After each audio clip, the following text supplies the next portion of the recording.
The art of meditation is a way of getting into touch with reality.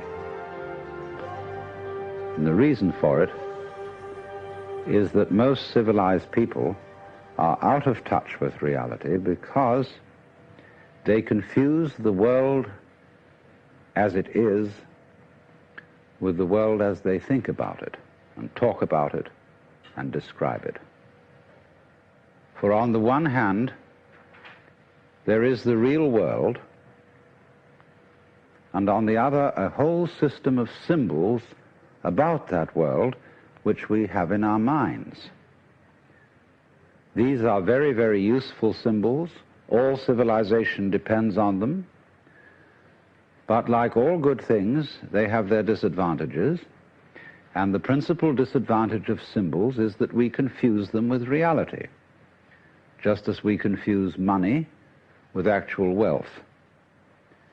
And our names about ourselves, our ideas of ourselves, our images of ourselves with ourselves. Now, of course, reality, from a philosopher's point of view, is a dangerous word. A philosopher will ask me, what do I mean by reality? Am I talking about the physical world of nature? Or am I talking about a spiritual world? Or what? And to that I have a very simple answer. When we talk about the material world, that is actually a philosophical concept. So in the same way, if I say that reality is spiritual, that's also a philosophical concept. And reality itself is not a concept. Reality is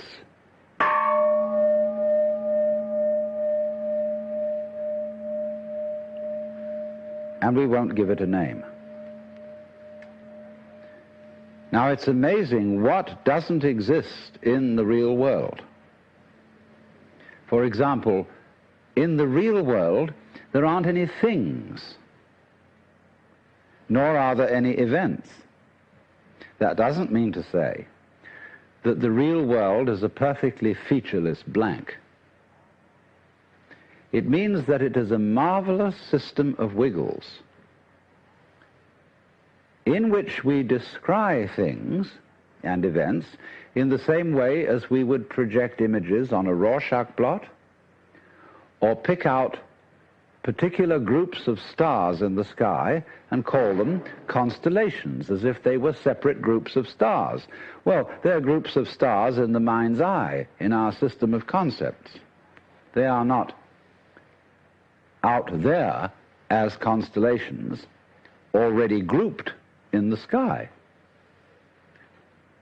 So in the same way, the difference between myself and all the rest of the universe is nothing more than an idea. It is not a real difference.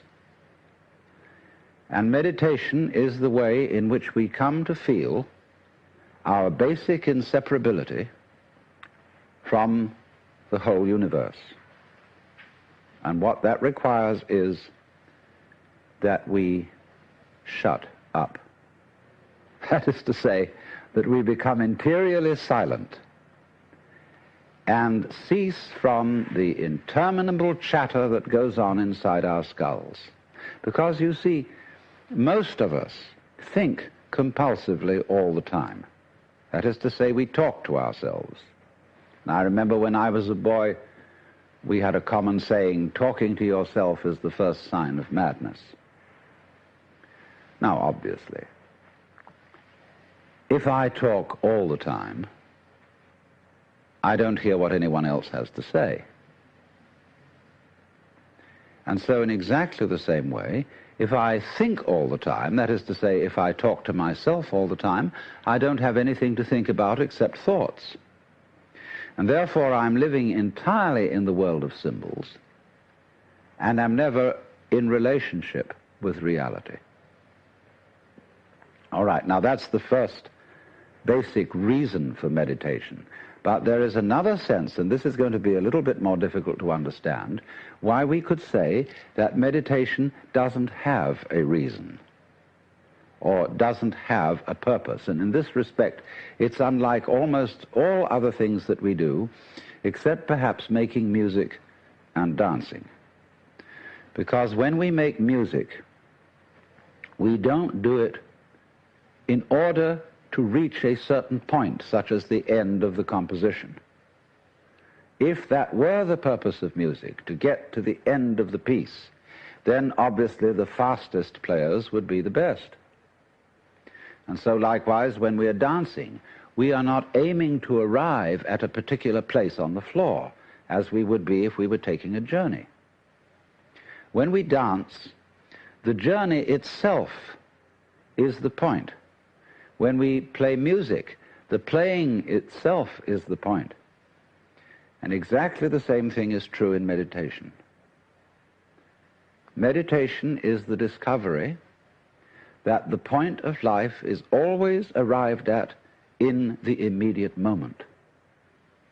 And therefore, if you meditate for an ulterior motive, that is to say, to improve your mind, to improve your character, to be more efficient in life, you've got your eye on the future and you are not meditating.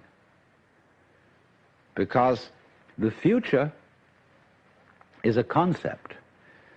It doesn't exist. As the proverb says, tomorrow never comes.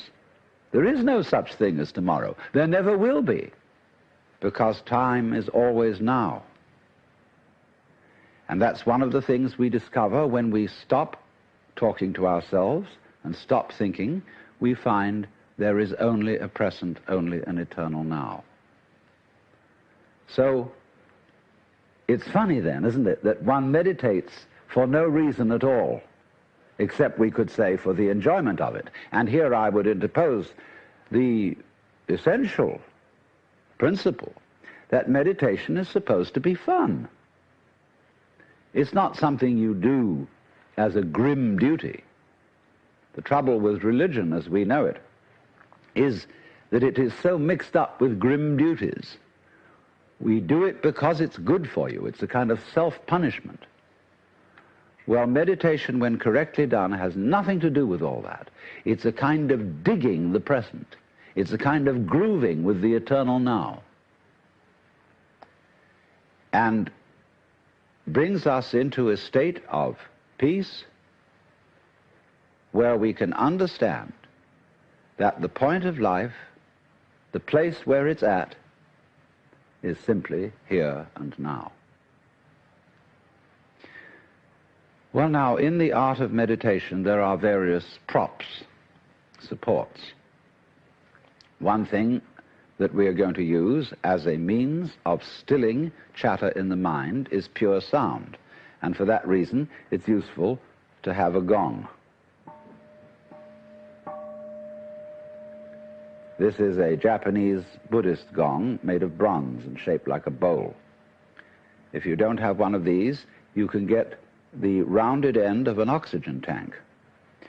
Have a machinist saw it off roughly into the shape of a bowl and use that. Or you can use your own voice, chanting. Another prop in meditation is the use of incense. And that is because the sense of smell is our repressed sense, and because it's our repressed sense, it has a very powerful influence on us. And therefore we associate certain smells with certain states of mind. And so the smell of incense is associated with peace and contemplation, and so it's advantageous to burn incense in meditation. The other prop is a string of beads. And these beads are used in meditation for an unconscious method of timing yourself. Instead of looking at a watch, you move a bead each time you breathe in and out, so that at a certain rate, you see, there are always 108 beads on a rosary. And when you get to slow breathing, halfway around the rosary is about 40 minutes. And that is the usual length of time for which one sits in meditation, because otherwise you get uncomfortable and you get stiff legs and problems of that kind. Now then, the other thing, first of all, that we have to go into is how does one sit in meditation? You can sit any way you want. You can sit in a chair, or you can sit like I'm sitting, which is the Japanese way of sitting, or you can sit in the lotus posture, which is more difficult, which is cross-legged, with the feet on the thighs, soles upwards. And the younger you start that in life, the easier you'll find it to do. Or you can just sit cross-legged on a raised cushion above the floor. Now, the point of this is that if you keep your back erect, I don't mean stiff like this, nor slumped like this, but just easily erect, you are centered and easily balanced, and you have a feeling of being thoroughly rooted to the ground. And that sort of physical stability is very important for the avoidance of distraction and generally feeling settled. Here and now, j'y suis, j'y reste, as the French say. I'm here and I'm going to stay. Well, now, the easiest way to get into the meditative state is to begin by listening. If you simply close your eyes and allow yourself to hear all the sounds that are going on around you, just listen to the general hum and buzz of the world as if you were listening to music. Don't try to identify the sounds you're hearing. Don't put names on them. Simply allow them to play with your eardrums. And let them go. In other words, you could put it, let your ears hear whatever they want to hear. Don't judge the sounds. There are no, as it were, proper sounds or improper sounds, and it doesn't matter if somebody coughs or sneezes or drops something. It's all just sound. And if I am talking to you right now and you're doing this, I want you to listen to the sound of my voice just as if it were noise. Don't try to make any sense out of what I'm saying, because your brain will take care of that automatically. You don't have to try to understand anything. Just listen to the sound. As you pursue that experiment, you will very naturally find that you can't help naming sounds, identifying them, that you will go on thinking, that is to say, talking to yourself inside your head automatically. But it's important that you don't try to repress those thoughts by forcing them out of your mind, because that will have precisely the same effect as if you were trying to smooth rough water with a flat iron. You're just going to disturb it all the more. What you do is this. As you hear sounds coming up in your head, thoughts, you simply listen to them as part of the general noise going on, just as you would be listening to the sound of my voice, or just as you would be listening to cars going by or to birds chattering outside the window. So look at your own thoughts as just noises. And soon you will find that the so-called outside world and the so-called inside world come together. They are a happening. Your thoughts are a happening, just like the sounds going on outside. And everything is simply a happening, and all you're doing is watching it. Now, in this process, another thing that is happening that is very important is that you're breathing. And as you start meditation, you allow your breath to run just as it wills. In other words, don't do at first any breathing exercise, but just watch your breath breathing the way it wants to breathe. And notice a curious thing about this. You say in the ordinary way, I breathe, because you feel that breathing is something that you are doing voluntarily, just in the same way as you might be walking or talking.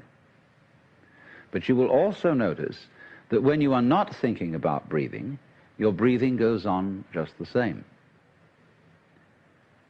So the curious thing about breath is that it can be looked at both as a voluntary and an involuntary action. You can feel on the one hand, I am doing it, and on the other hand, it is happening to me.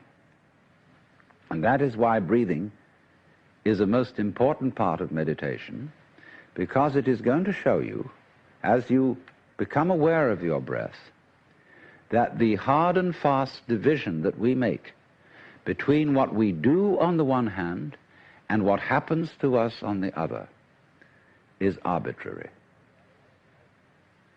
So that as you watch your breathing, you will become aware that both the voluntary and the involuntary aspects of your experience are all one happening.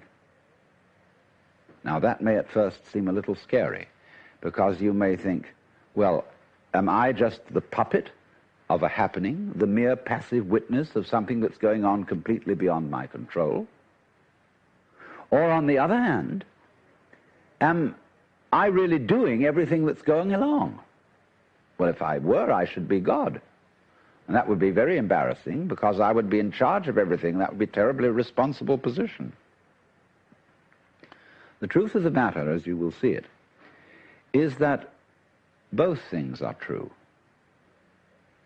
You can see it that everything is happening to you, and on the other hand, you're doing everything. For example, it's your eyes that are turning the sun into light.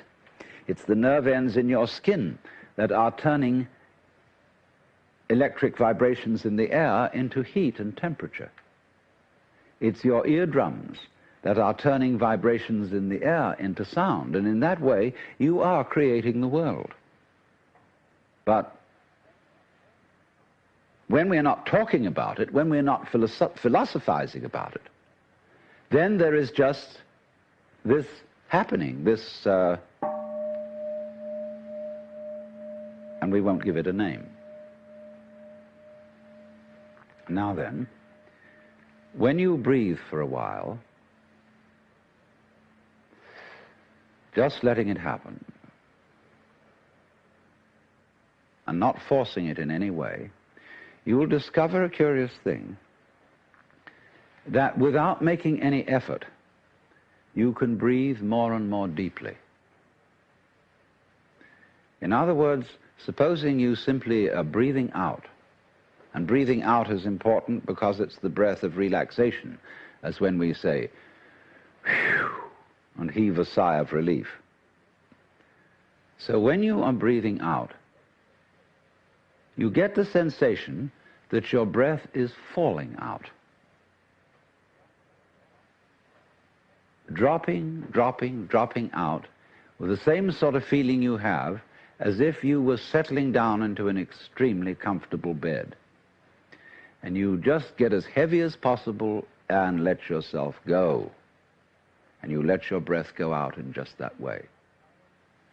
And when it's thoroughly, comfortably out and it feels like coming back again, you don't pull it back in, you let it fall back in, letting your lungs expand, expand, expand, until they feel very comfortably full, and you wait a moment and let it stay there, and then, once again, you let it fall out.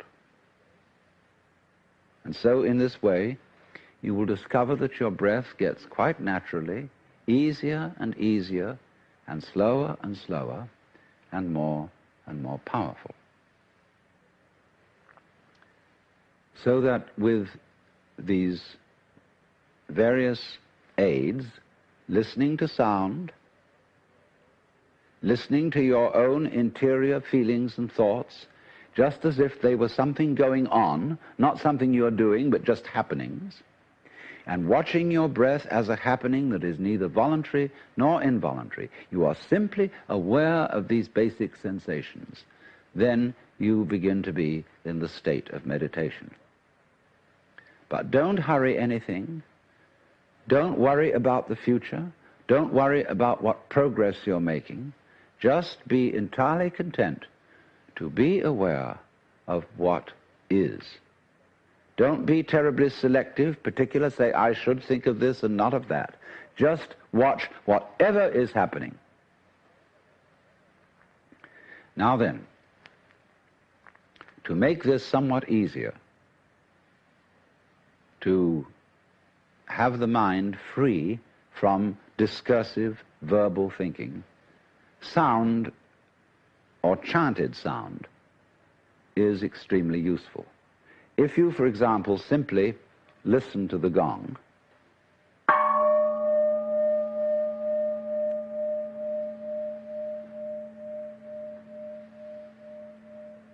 and let that sound be the whole of your experience. It's quite simple. It requires no effort.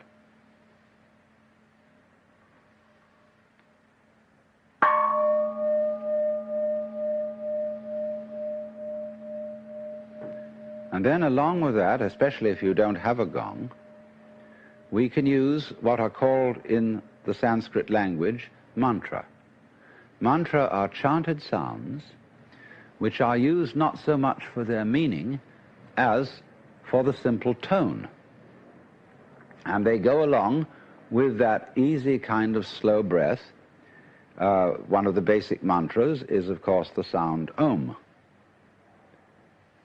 That sound is used because if you spell it out, A-U-M, it runs from the back of your throat to your lips, and therefore it contains the whole range of the voice. And for that reason, it represents the total energy of the universe. This word is called the pranava, the name for the ultimate reality, for the which, than which there is no witcher. And so, in this way then, if you chant it,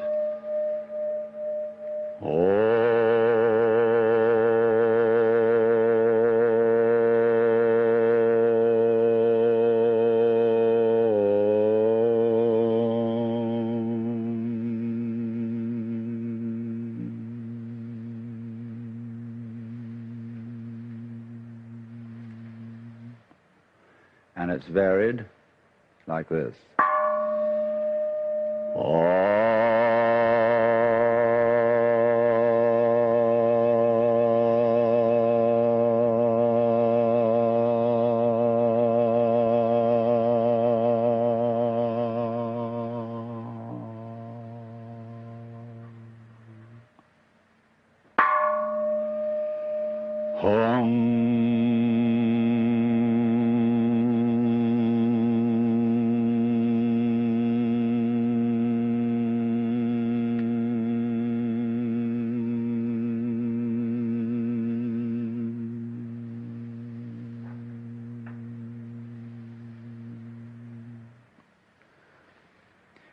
And you can keep that up for quite a long time, and eventually you will find, as you go on chanting, that the words of the chant will simply have become pure sound.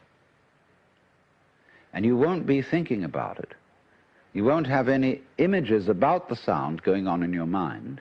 You will simply become completely absorbed in sound, and therefore you will find yourself living in an eternal now in which there is no past and there is no future and there is no thing called difference between what you are as knower and what you are as the known, between yourself and the world of nature outside you. It all becomes one doing, one happening. Now, in addition to those slow-moving chants, you may find it, according to your temperament, easier to do a fast-moving one. These have a sort of rhythm to them that is absorbing.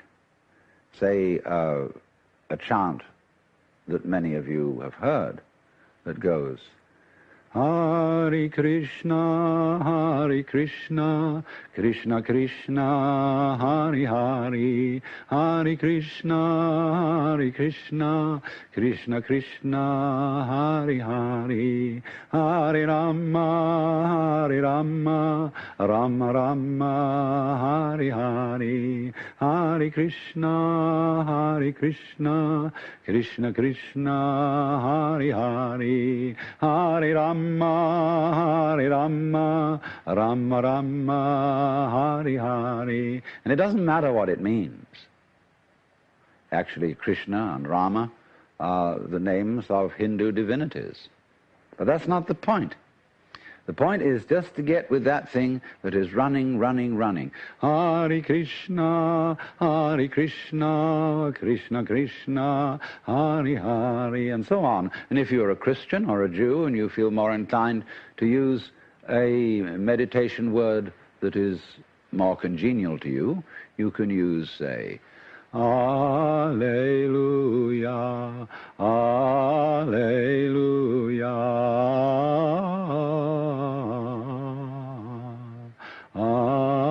Alleluia, Alleluia,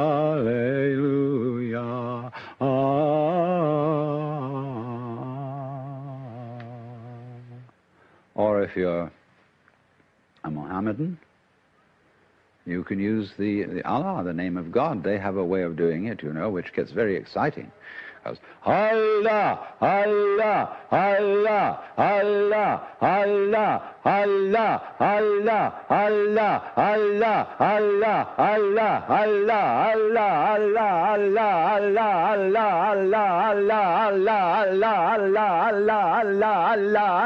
Allah, Allah, and it gets faster and faster. You can keep that up for 40 minutes. And you'll be out of your mind. But you see, to go out of your mind at least once a day is tremendously important, because by going out of your mind you come to your senses. And if you stay in your mind all the time, you are over-rational. In other words, you're like a very rigid bridge, which, because it has got no give, no craziness in it, is going to be blown down in the first hurricane.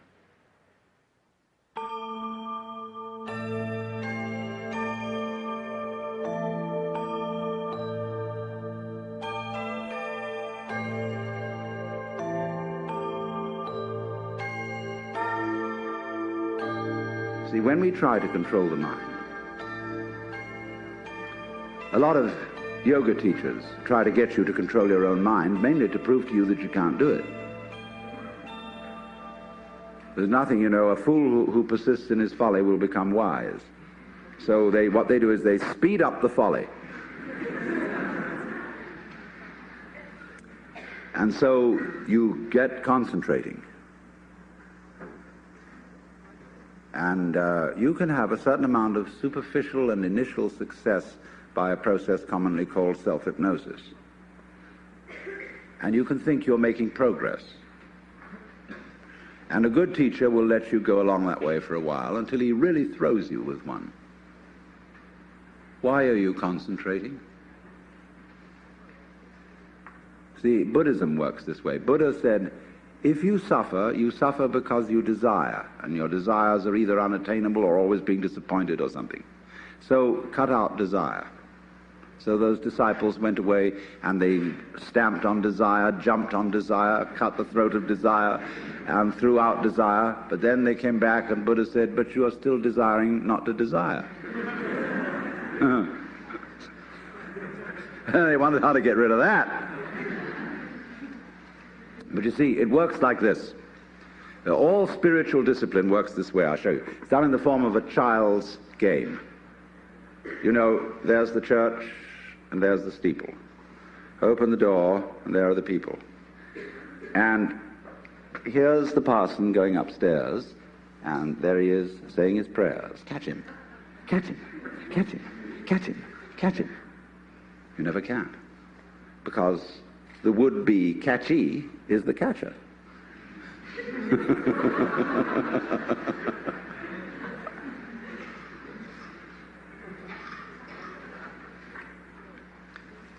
So then, that's like desiring not to desire. Or loving out of a sense of duty. Trying to be spontaneous because you ought to be. See? All that is nonsense. Lifting yourself up by your own bootstraps.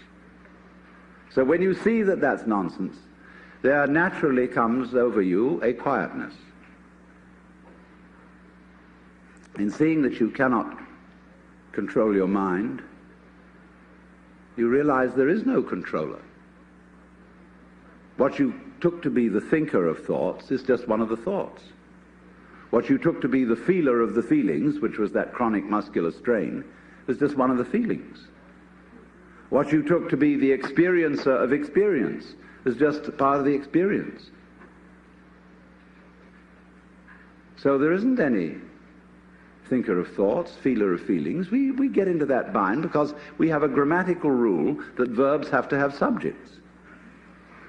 And the funny thing about that is that verbs are processes and subjects are nouns, which are supposed to be things. How does a noun start a verb? How does a thing put a process into action? Obviously it can't. But we always insist that there is this subject called the knower. And without a knower, there can't be knowing. Well, that's just a grammatical rule. It isn't a rule of nature.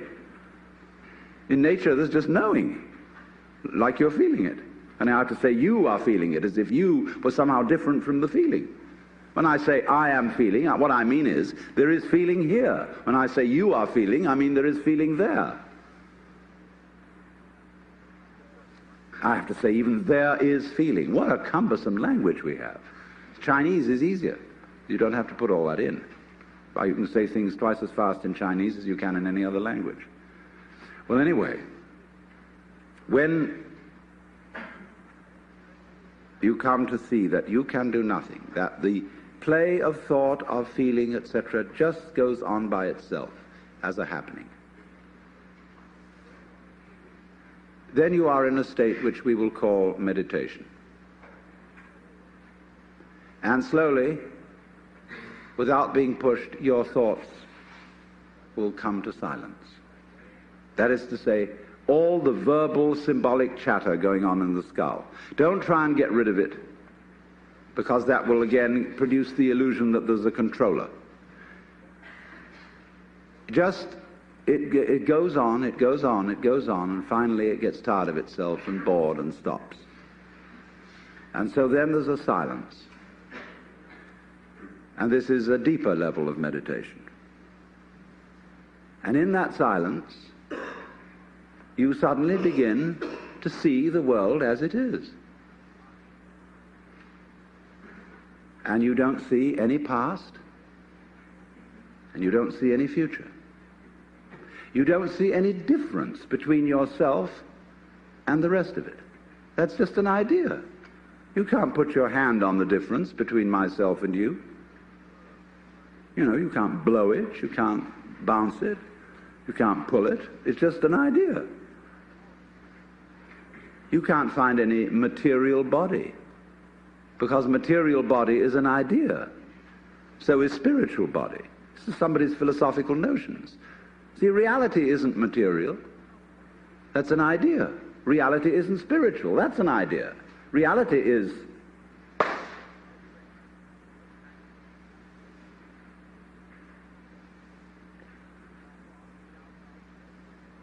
so we find, if I've got to put it back into words, that we live in an eternal now. You've got all the time in the world, because you've got all the time there is, which is now. And you are this universe. And you feel this strange feeling when ideas don't define the differences. You feel that other people's doings are your doings. And that makes it very difficult to blame other people. If you're not sophisticated theologically, you may, of course, run screaming in the streets and say that you're God. In a way, that's what happened to Jesus, because he wasn't sophisticated theologically. He only had Old Testament biblical theology behind him. If he'd had Hindu theology, he could have put it more subtly. But it was only that rather primitive theology of the Old Testament. And that was the conception of God as a monarchical boss. Thanks.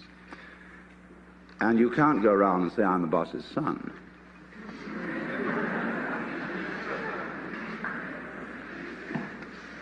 If you're going to say, I'm God, you must allow it for everyone else too. But this was a heretical idea from the point of view of Hebrew theology. And so what they did with Jesus was they pedestalized him. That means kicked him upstairs so that he wouldn't be able to influence anyone else. And only you may be God. And that stopped the gospel cold right at the beginning. It couldn't spread. Well, anyway, this is therefore to say that the transformation of human consciousness through meditation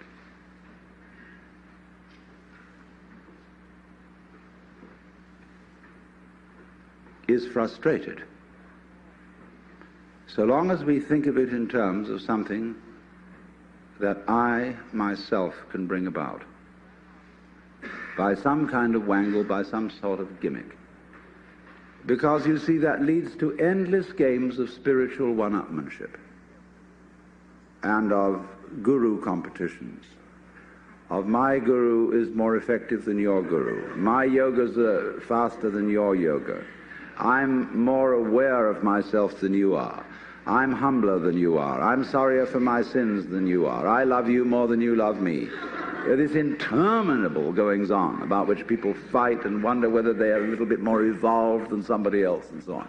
All that can just fall away. And then we get this strange feeling that we have never had, you see, in our lives, except occasionally by accident. Some people get a glimpse that we are no longer this poor little stranger and afraid in a world it never made, but that you are this universe, and you are creating it at every moment, because you see it starts now. It didn't begin in the past. There was no past. See, if the universe began in the past, when that happened it was now. See? Well, it's still now. And the universe is still beginning now, and it's trailing off like the wake of a ship from now. And the wake of the ship fades out, so does the past.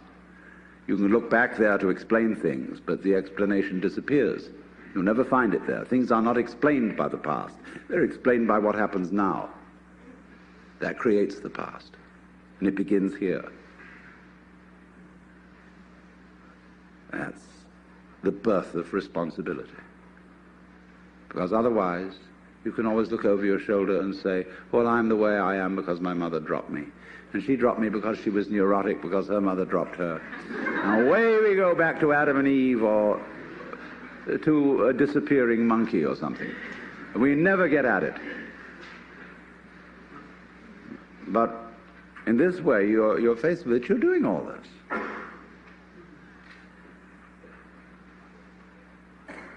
And that's an extraordinary shock.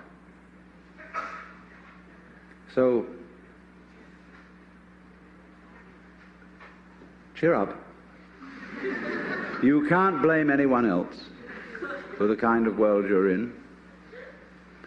And that helps a great deal. Because most of the good things we are trying to do are based on blaming somebody else and to improve them. Kindly let me help you or you'll drown, said the monkey putting the fish safely up a tree. If therefore we would stop blaming others, it would be very difficult to go about a war with a straight face. And if you know, you see, that I, in the sense of the person, the front, the ego, it really doesn't exist, then it won't go to your head too badly if you wake up and discover that you're God.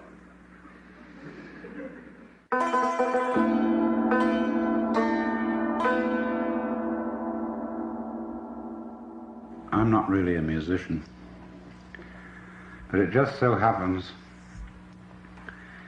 that I have in front of me a fabulous instrument which the Japanese call koto. I suppose it would be best described as a table harp. A long instrument, stringed with bridges, horizontal harp.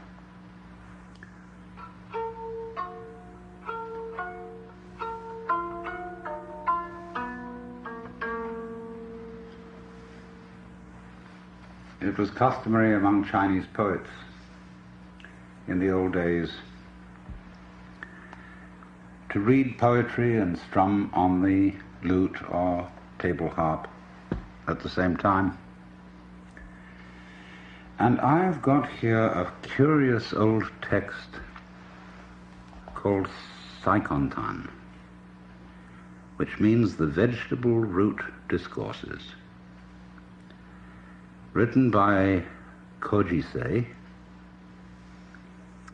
somewhere around 1624. And I thought I'd like to read some of this to you. And to get into the right mood, I suggest that you try to become a little stupid. That is to say, childlike, as if you hardly knew how to talk and didn't really know very much about anything that's going on. Just listen as you would listen to the wind.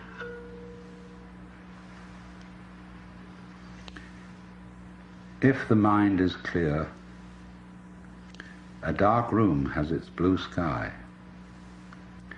If the mind is somber, broad daylight gives birth to demons and evil spirits.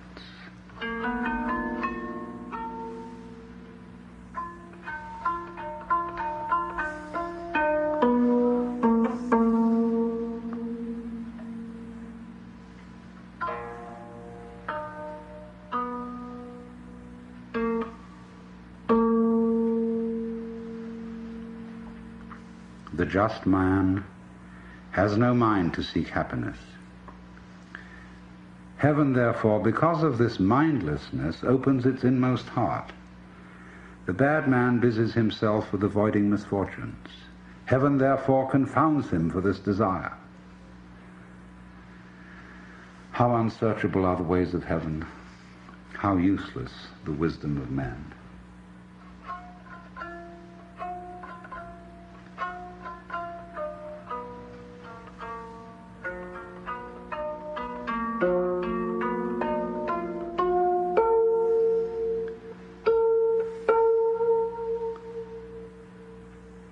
The Tao is common property. It should be pointed out to all we meet. Learning is as ordinary as eating rice at home. According to the circumstances, it should be applied circumspectly.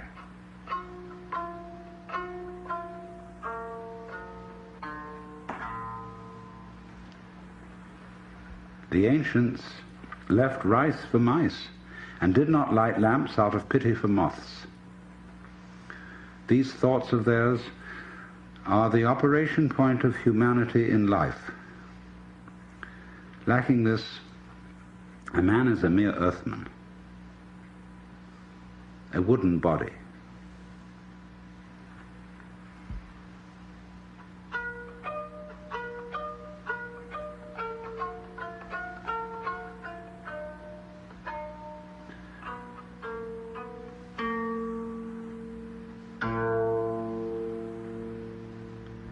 The Zen sect says, when you are hungry, eat. When you are weary, sleep. Poetry aims at the description in common language of beautiful scenery. The sublime is contained in the ordinary, the hardest in the easiest. What is self-conscious and ulterior is far from the truth. What is mindless is near.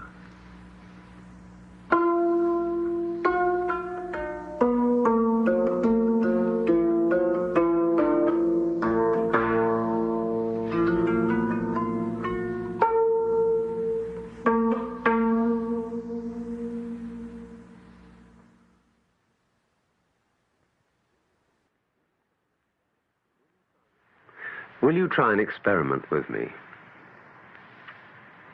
Simply close your eyes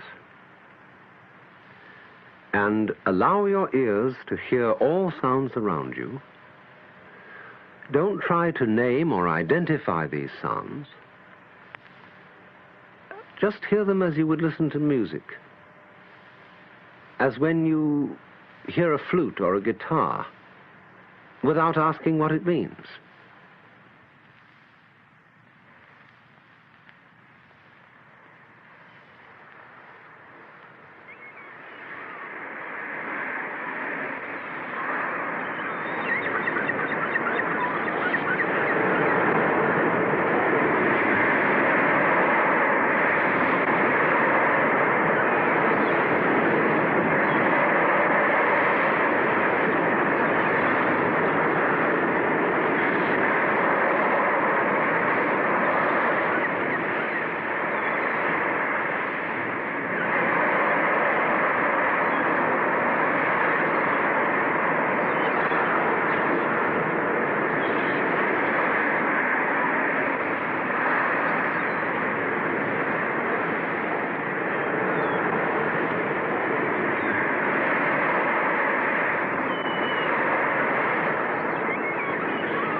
And as and when I talk, just hear the sound of my voice.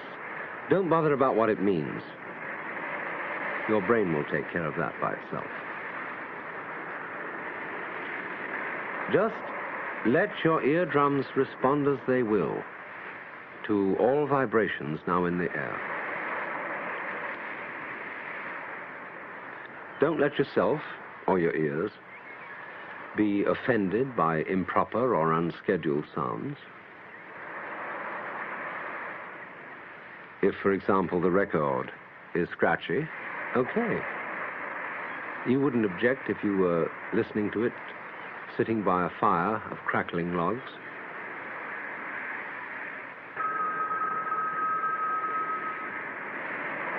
Let 'em ring. It's just a noise.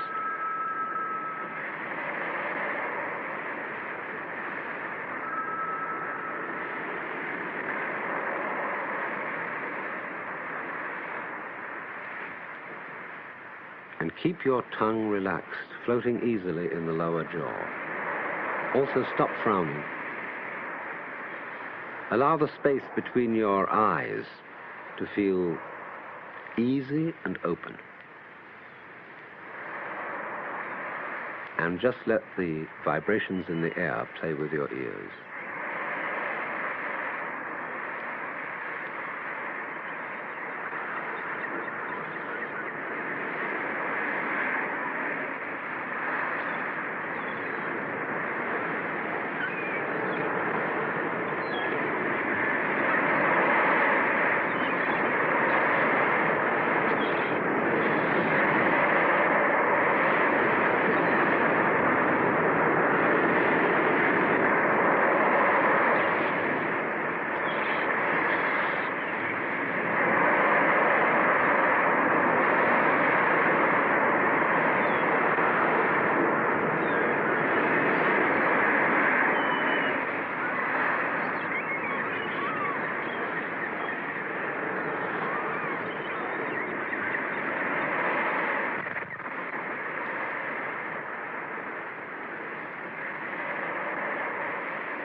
You must understand that in meditation we are concerned only with what is, with reality, nothing else.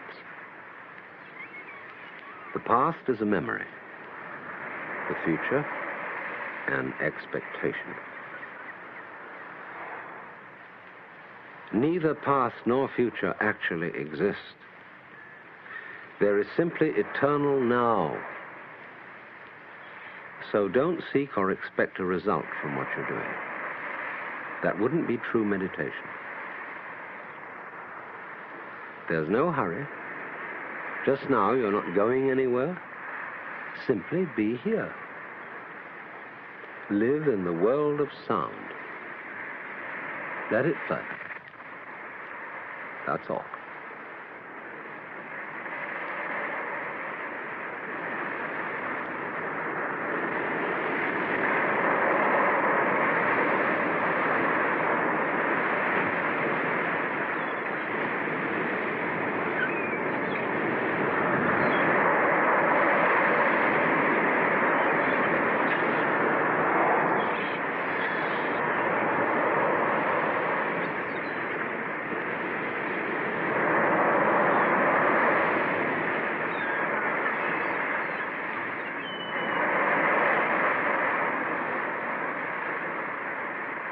In the world of pure sound, can you actually hear anyone who is listening? Can you hear any difference between all these sounds on the one hand and yourself on the other?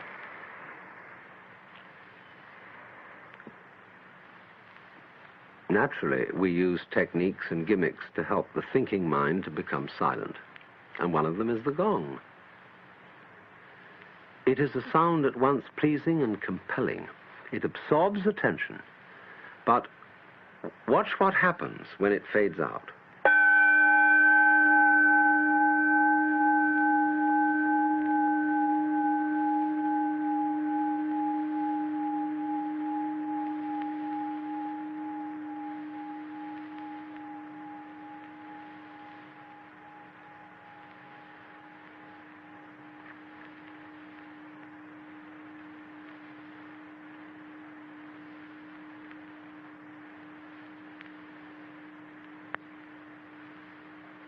The one sound becomes the many. The single tone is transformed easily and gently into all other noises. And that's how the universe comes into being, out of the one energy underlying all events. So if you don't have a gong, you can use your own voice by chanting what Hindus and Buddhists call a mantram. That is, a syllable or phrase sung for its sound rather than its meaning. Chief of these is the syllable Om, or Aum, called the Pranava, or the sound of God, because it involves the whole range of the voice from the back of the throat to the lips. Take the tone from the gong and hum it with me.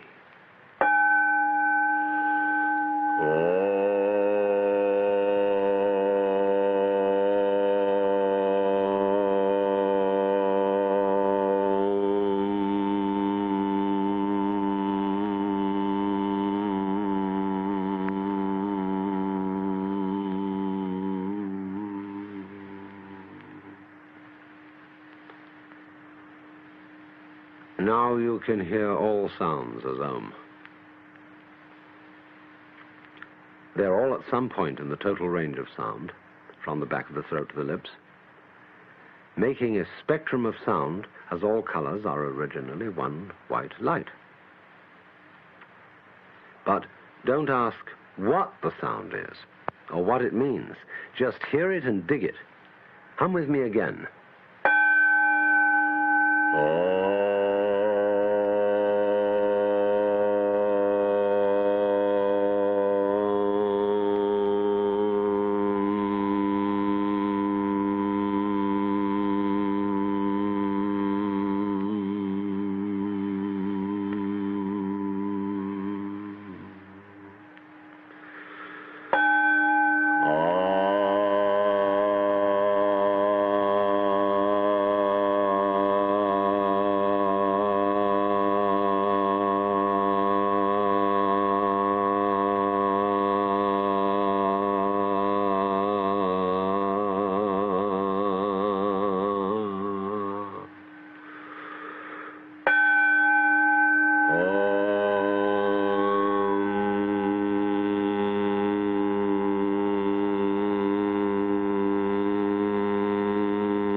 Let me explain again what we are doing.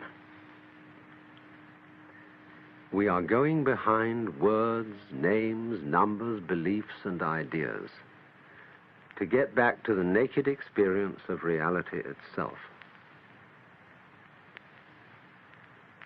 And at this level of awareness, we find no difference between the listener and the sound, the knower and the known, the subject and the object, or between the past, the present, and the future.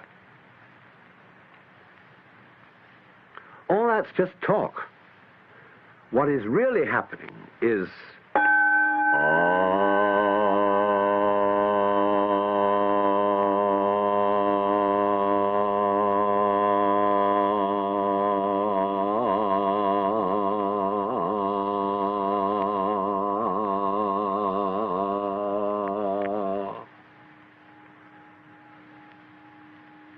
and you may wonder how I can keep the sound going for so long a time. It depends on regulation of the breath, which is basic to the art of meditation, and I'm going to show you how to do this and why. To begin with, just as you've been letting vibrations in the air play with your ears, let your lungs breathe as they will. Don't as yet attempt any breathing exercise. Don't force anything. Simply allow breathing.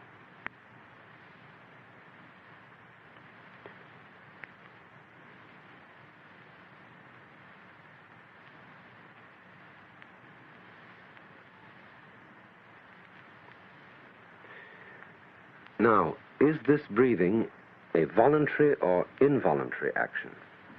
Or both? Or neither? Just feel it without taking sides, without words. And again, hear my voice as if it were wind in the trees or the sound of waves.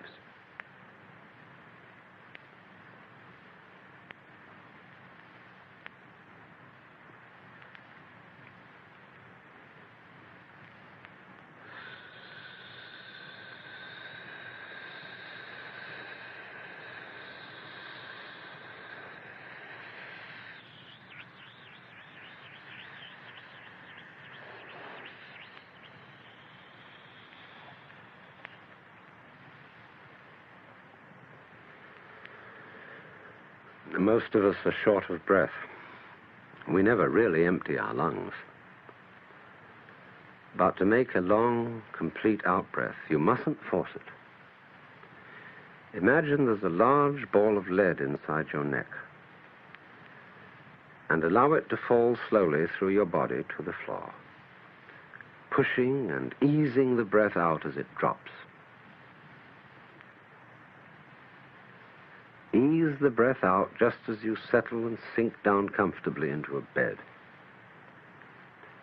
And when the ball reaches the floor, let it drop away as if to the center of the earth.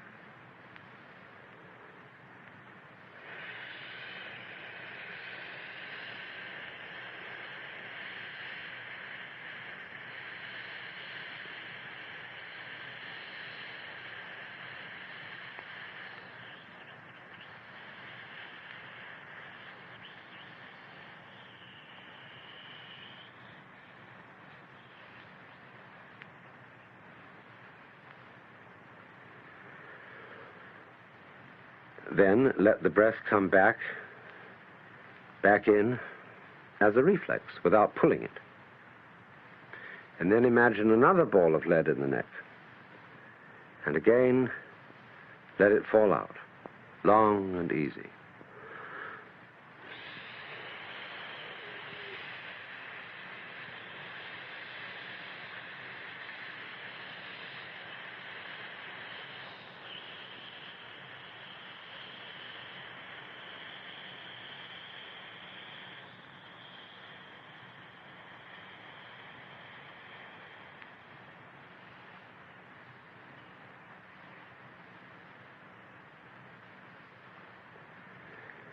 And once again.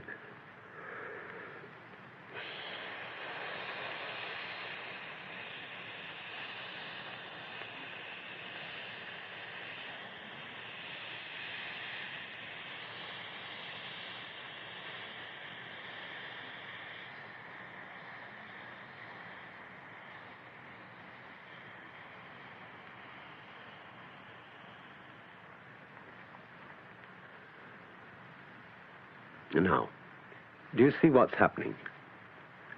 You are generating a great deal of energy without trying or forcing. Two things seem to be happening at once. First, the outflow of breath is simply falling, happening all by itself. Second, it's under perfect control. So from this practice, you learn to experience, to realize that what happens to you and what you do are one and the same process.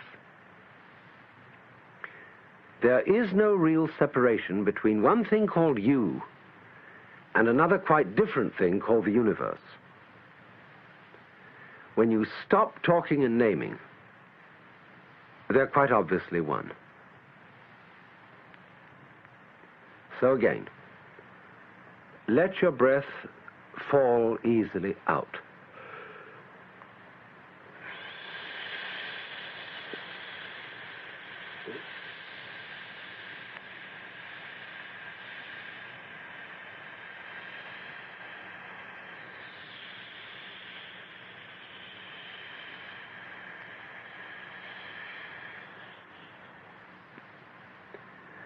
All the way. Let it come back on its own, and then out again.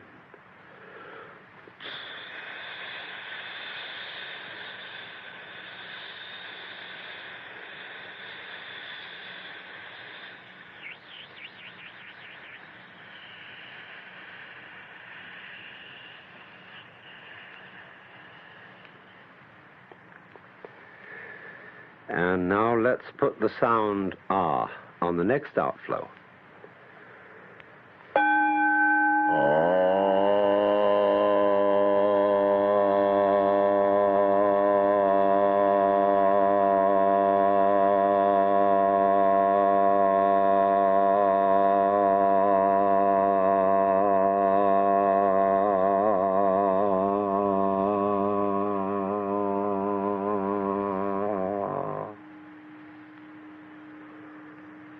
And again, so that you have nothing in mind but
and Hindus use this melodious and now familiar chant.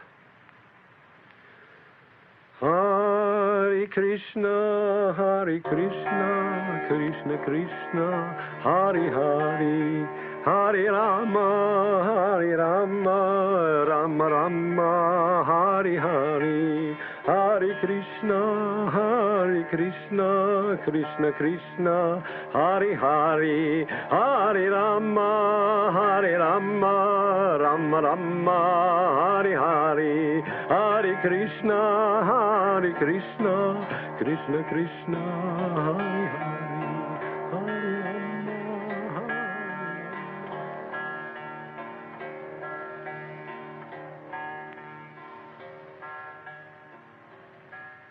The point is not what it means, but how it feels. What happens to you when there is complete absorption in the chant? A thought, an idea called your ego simply disappeared, didn't it? Then there is a very effective mantram used by an important sect of Islamic mystics known as Sufis. Like all these different mantrams, they will be kept up for quite long periods, say 15 to 20 minutes or more. So what I'm giving you are only samples. You can easily do this one with me. It goes like this.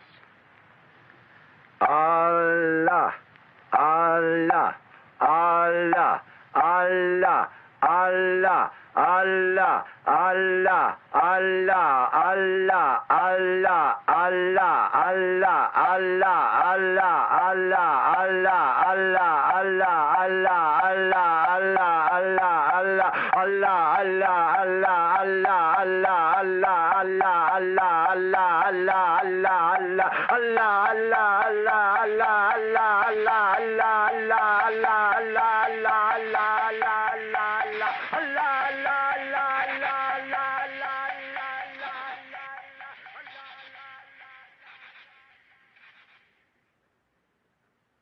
Meditation has no purpose, no objective, except to be entirely here and now.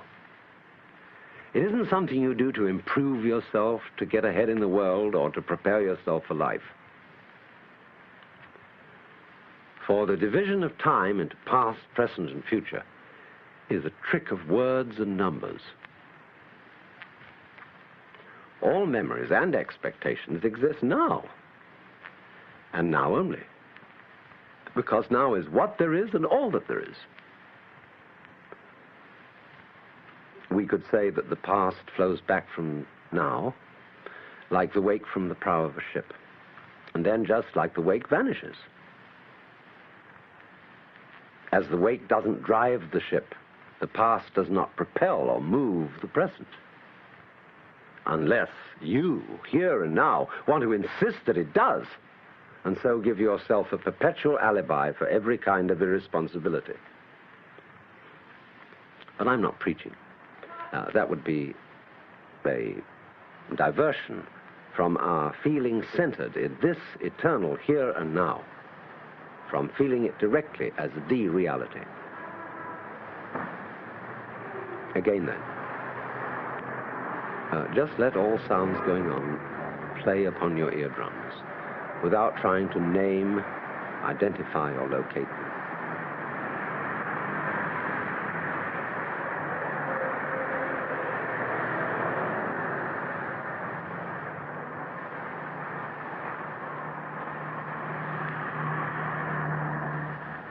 Relax your tongue.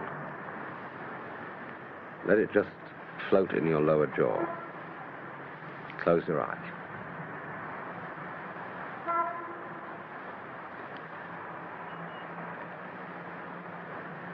If you're still thinking in words or calculating about this, that, and the other, which you're supposed to be doing, don't try to stop it. Just let your mind do whatever it likes, and hear its chatter as if you were listening to rippling water.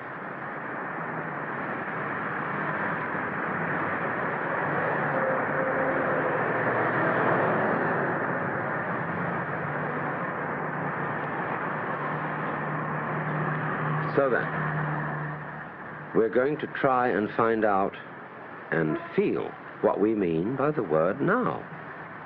Not the idea, but the actual sensation.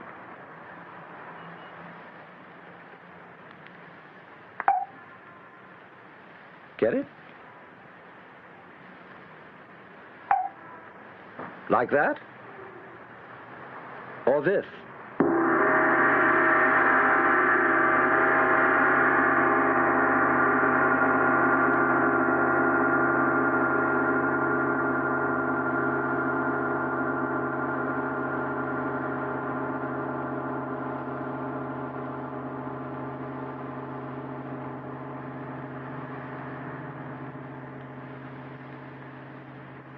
Are these two different kinds of now? One a short, sharp pop, and the other a long, continuous boom? Is now a split second, or is it a drawn-out expanse of sensation?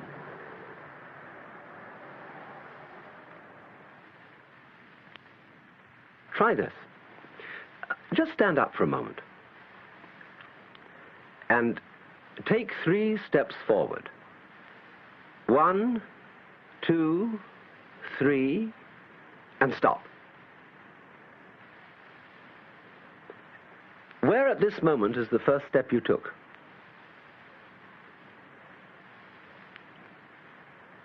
And where is the next movement you're going to make? Hold it. Be still. Next movement hasn't happened.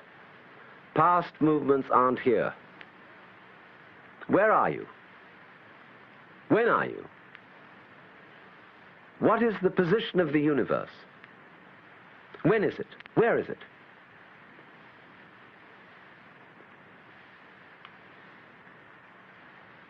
Take another step.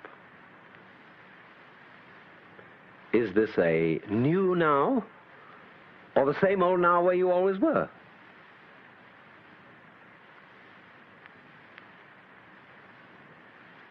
The next step is not with your feet, but with your imagination. Recall the first step that you just made. Now, when are you? Back then or still here? Don't think a word, just feel.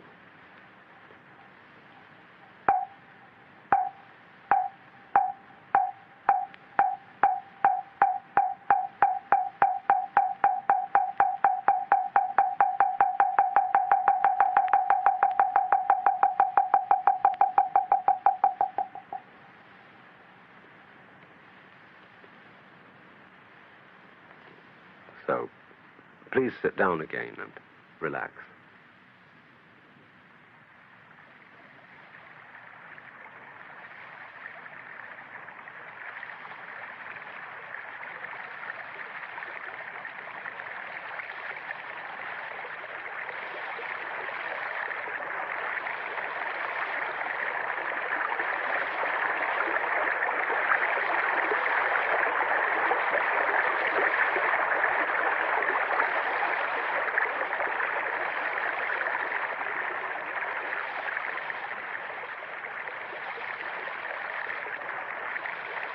For meditation, it's best to sit on the floor, in lotus posture, or just cross-legged, or kneeling on a cushion and sitting back on your heels.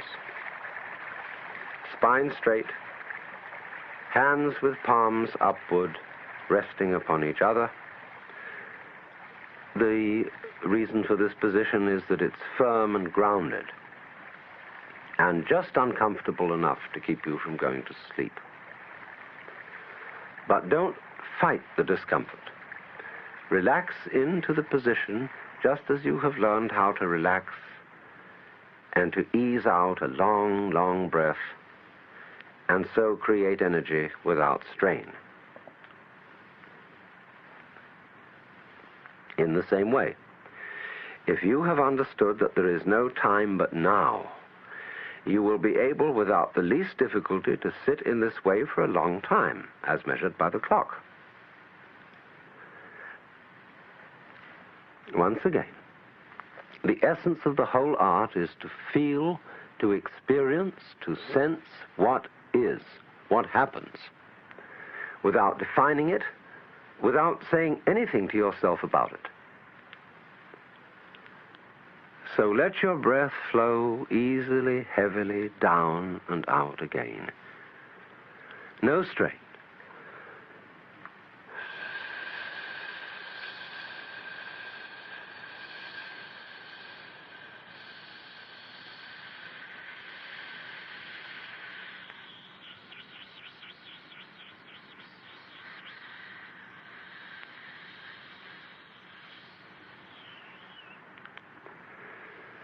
And after it has come back in, once more.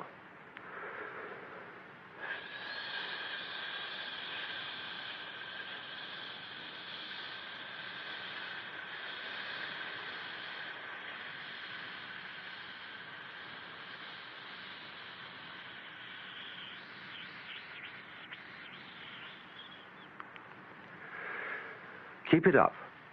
We are going to play it along with the sound mu, a Chinese-Japanese word which means that which isn't a thing, a think, a thought, an idea, but reality itself. The very sound.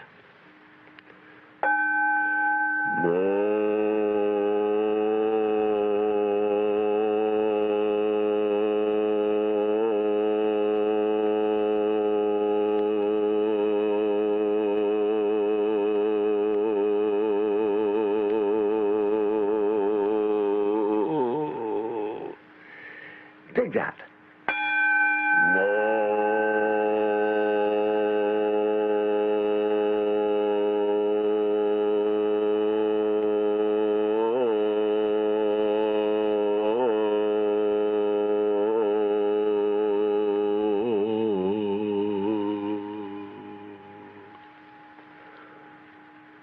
What is moo?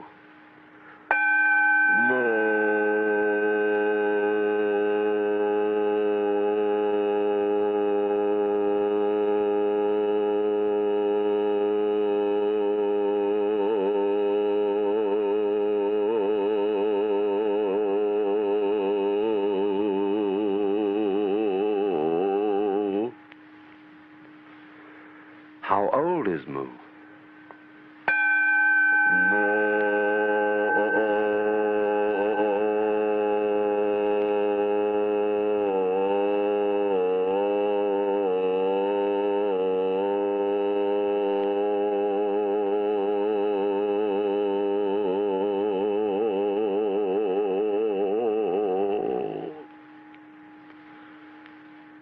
What do you mean by moo?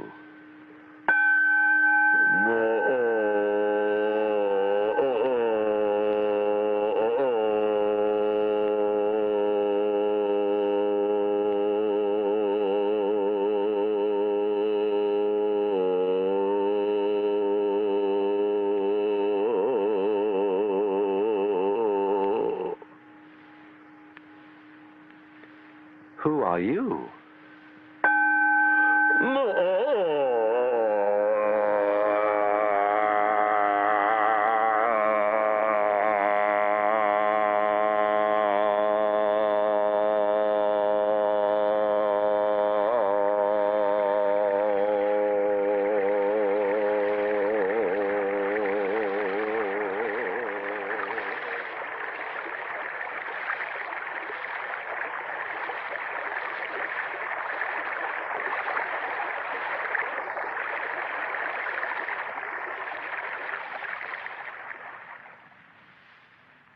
Well then, who are you? What is you? What is I? Some people say it's this body, others the mind, the ego or the soul. But all those, body included, are names and notions. Can we experience the self directly, like a sound, a flame, or any other object? Put your hands on that mysteriously invisible thing known as your head. Keep your eyes open, easily, blinking occasionally without staring. Let's assume that all ordinary ideas of what myself is are either so wrong or so doubtful that we must investigate the matter directly. But to do that, you must first get the sensation, the feeling of yourself without forming any idea. Regard words in the head as mere noise. Relax your tongue and let it float easily in your lower jaw. Just stop, look, and listen.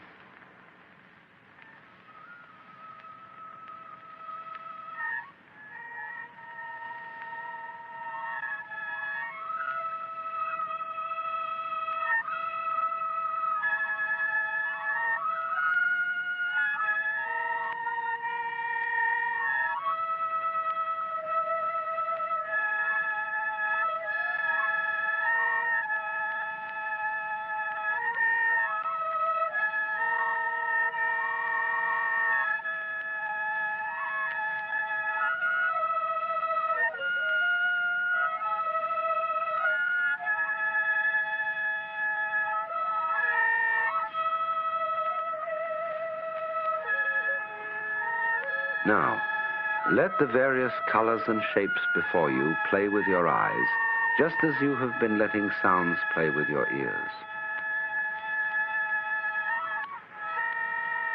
Where are they?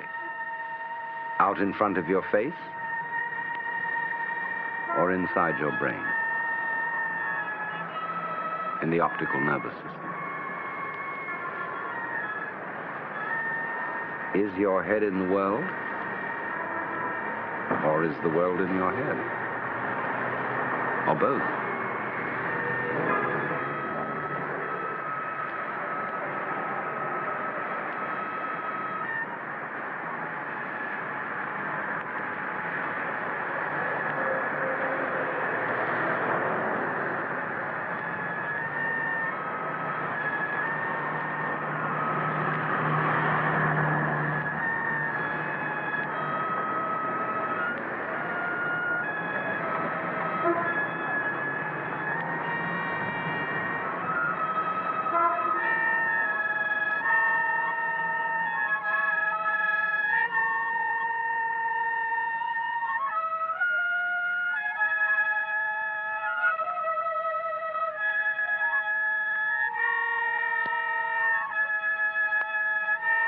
Odd, isn't it?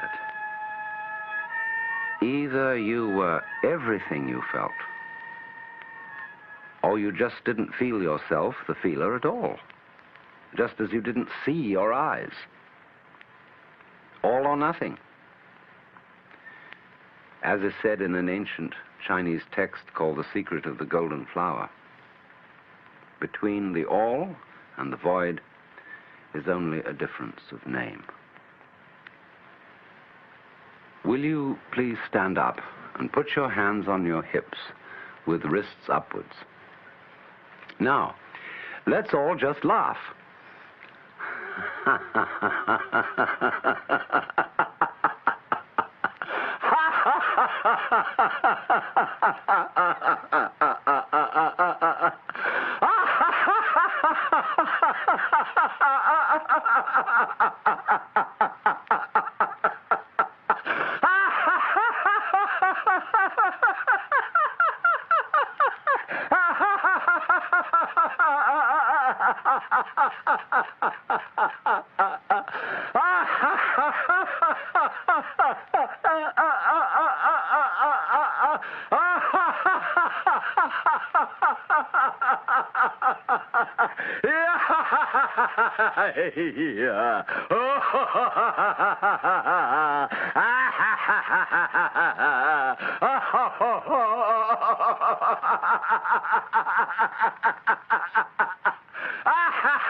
And now sit down again.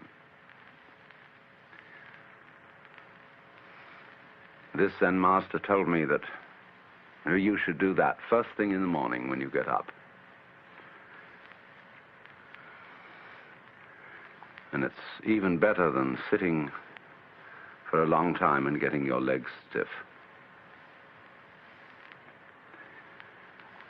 Now, how do you feel?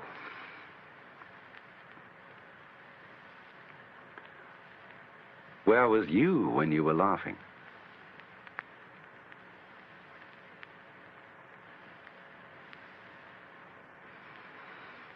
What is you now? Listen.